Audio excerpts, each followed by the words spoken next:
Сәлеметсіздер ме тыңдаушылар, ары қарата видео дәрісімізді жалғастырамыз. Сіздермен алдыңғы видео материалдарда жалпылама дәрістің тақырыбы, жоспары, геодезиялық торларды туралы жалпы мәліметтер және тарихына қысқаша тоқталдық. Кейін геодезиялық пункттер мен белгілерді бір-бірінен ажыратып, олардың түрлеріне тоқталып кеттік. Ары қарата геодезиялық торларды құрудың негізгі принциптеріне тоқталып, алдарыңызға берілген сызбаны талдап өттік. Ары қарай біз сіздермен геодезиялық торлардың жіктелуіне тоқталамыз. Яғни олар аумақтық қамту бойынша жаһандық және ұлттық болып бөлінеді. Жаһандық деп тұрғанымыз ол барлық жер шарын қамтитын торлар болса, ұлттық дегеніміз белгілі бір аумақта ғана құрылатын торларды айтамыз. Тағайындалу бойынша олар тірек торлары, жиілету торлары, түсіріс торлары және арнайы торлар болып бөлінеді. Тірек торлары деп тұрғанымыз кез келген өлшеуге негіз болатын жоғары дәлдікті мемлекеттік тірек торлары жатады. Ал жиілету торларына осы тірек торларының санын көбейту мақсатында, яғни оларды бір-біріне жақындату мақсатында құрылатын торларды жатқызамыз. Түсіріс негіздері деп қандай да бір топографиялық түсіріс жүргізу кезінде негіз ретінде алатын нүктелер жиынтығын түсіріс негіздері деп айтамыз. Ал арнайы торларға біз мысал ретінде құрылыс торын жатқыза аламыз. Яғни тірек торларын жетілдіру экономикалық жағынан тиімсіз болған жағдайда және еңбек өнімділігі көп талап ететін жағдайда тек қана жұмыс өткізілетін аумақта арнайы торлар құрылады. Оларға жаңағы айтып кеткеніміздей құрылыс торларын жатқызуға болады. Ары қарата құру дәлдігі бойынша пландық торлар 1, 2, 3, 4 класты болып бөлінеді. Биіктік торлар 1, 2, 3 класты болып бөлінеді. Құрылым тығыздығы бойынша пландық торлар 1, 2 разрядты, ал биіктіктік торлар 4 класты және техникалық нивелирлеу болып бөлінеді. Жаңа айтқандай жаһандық торларға PZ90, VGS84 координаталар жүйесінде құрылған торлар жатқызуға болады.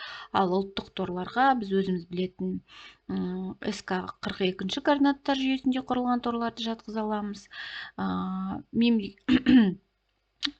Тағы да жиілету торлары деп жаңа тағы да айттық, мемлекеттік торларды жақсарту, жиілету мақсатында құрылады.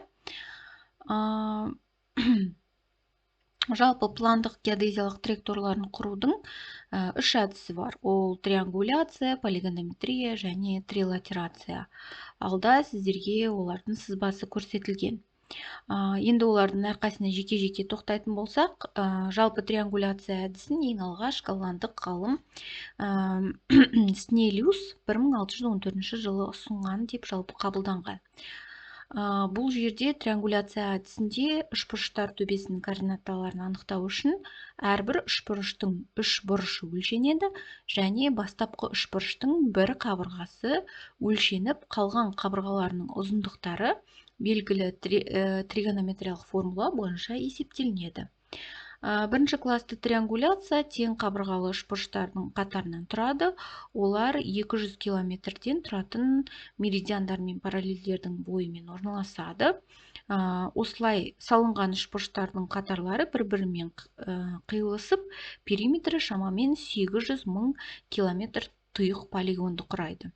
Яғни қайталап айтсақ, триангуляцияда бізде үшбұрыштардың барлық ішкі бұрыштары өлшенеді және бастапқы үшбұрыштың бір қабырғасы, яғни базистік арақашықтық өлшенетін болады сызбаны. Ары қарата бірінші класты полигондардың түйіндерінің қиылысқан жерінде базистік қабырғаларды не базистік торлардың шығу қабырғаларын өлшейді. Базистік қабырғалардың ұшынан лаплас пункттерін анықтайды. Яғни пункттің ендігі мен бойлығы және азимут бағытын анықтау үшін астрономиялық бағдарлау жасайды. Екінші класты триангуляцияға келетін болсақ, ол үшбұрыштардан тұтас тор құрады.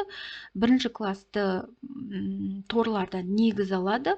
Олар толықтыру және барлық топографиялық түсірістердің геодезиялық негіздеу торларын дамыту үшін пайдаланатын тірек торларына жатады.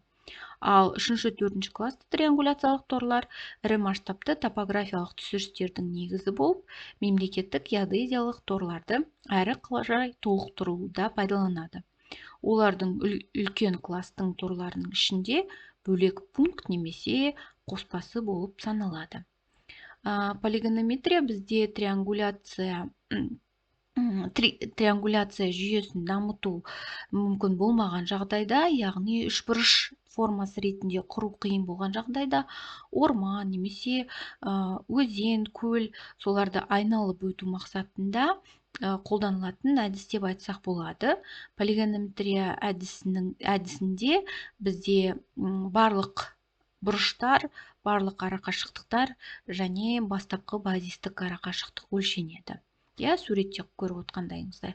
Ол бізде тұйықталмаған полигон ретінде немесе тұйықталған полигон ретінде болуы мүмкін. Полигонометрия ол бірінші класты полигонометрия меридиандар мен параллельдер бағытында сызылады. Олардың шамамен периметрі 700-800 км болатындай полигонды құрайды. Ал екінші класстылар, олар сәйкесінше бірінші класты триангуляция мен бірінші класты полигонометриядан негіз алады және де 150-180 километрлік полигондарды құрады. Үшінші, төртінші класты полигонометрия торапты пункттері бар жүрістер жүйесі немесе жоғарғы класты мемлекеттік геодезиялық жүйенің пункттеріне сүйенетін жекелеген жүрістер түрінде құрылады. Ең соңғысы трилатерация. Трилатерация әдісі негізінде үшбұрыштардың қабырғаларын пайдалана отырып, косинус теоремасы бойынша шешіледі. Бұл жерде жақтардың ұзындықтары өлшеніп, сол арқылы пункттердің координаталары анықталады.